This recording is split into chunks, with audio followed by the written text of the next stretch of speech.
I TV1 nu, Aktuellt och väder, och här i tvåan en godbit från Montreux, scener ni inte fick se.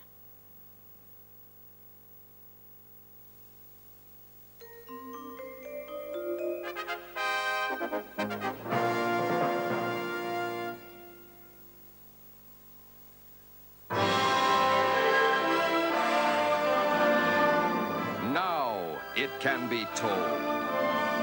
At last, scenes only for the eyes of the chosen few, now revealed for all to see. Award-winning actress Glenda Jackson will thrill you with her eloquence. George Siegel gives a masterful and controlled performance. What happened to the lady who crashed into me? Is she who? Resting in her own room.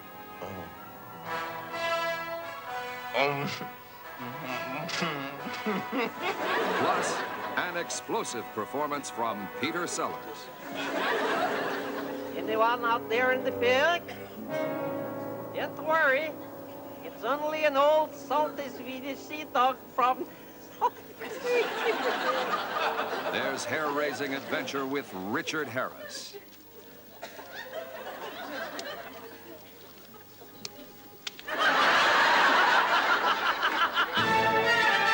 Plus a galaxy of international stars.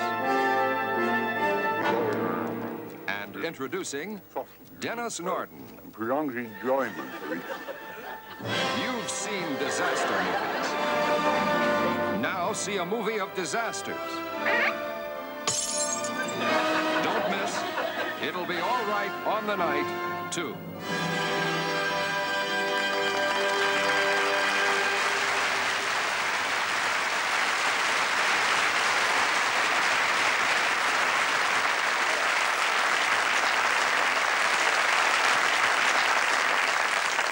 Hello, and to all foul-up fans and calamity connoisseurs, welcome to another intake of outtakes. In other words, a second version of It'll Be All Right on the Night, or as it's sometimes known, the Bermuda Triangle of the performing arts. Because, and I mention this for viewers who didn't see our first compilation, while other television programs try to portray the ups and downs of show business, this program brings you no ups.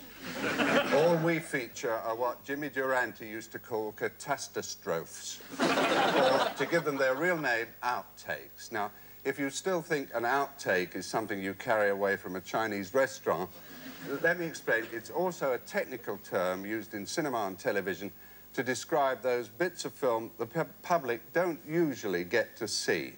Marker. And action.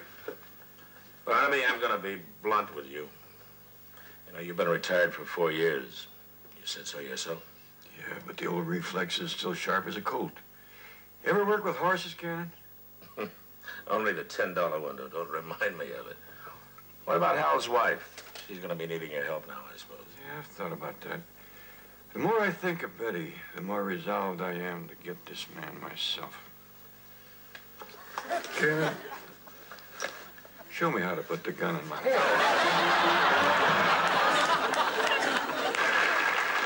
Thank you, ladies and gentlemen, and welcome again to the show where the brightest brain wins the biggest bonanza. Just raise your sights to the top of the smile pile and you see £1,000 waiting for tonight's fastest thinker. Let's meet our first contestant now. He is Peter Hyde from Surrey. He's a butcher, actually.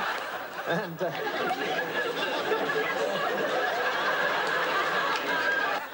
Authentic one.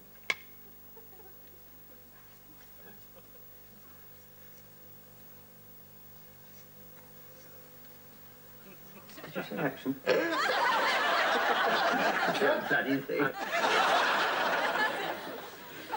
If you can't help, shut up. Charlie, I think I can help. Here. Here. Can you get that?